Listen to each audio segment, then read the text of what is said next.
Hey everyone.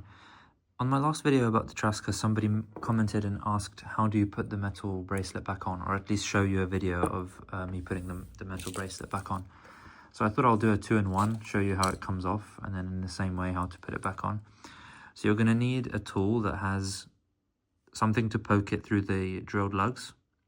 But if you don't have that, you can just use one of these little fork nibs that look like this. So I'm going to put it into my tool. There are a lot of cheaper versions of this particular tool, but any one of those will do. So if you don't have the one to just push it through the drilled lugs, you can simply line this up. Pull, putting pressure with your index finger on the other side. And then line it up in there. And it should come right out like that. To put it back on, I'm not going to do both sides because it's the same process. Once you've taken that off as well, you want to, one piece of advice is that you want the shorter side of the links to be on the side facing you, because then that will bring the watch head closer to you. This is, for example, the top side. Bottom side, you want the bottom side to be shorter. You want it to be closer to you.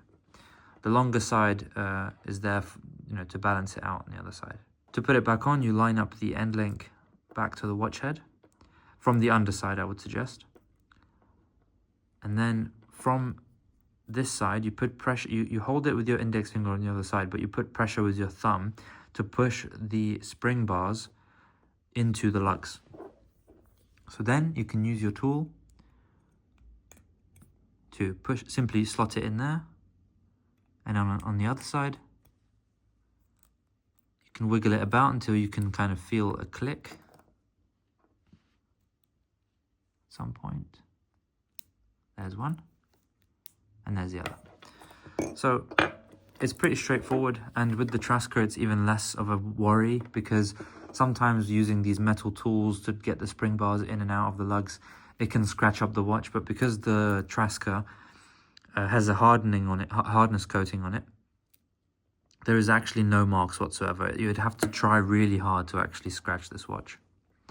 Thank you for watching. I hope this was helpful.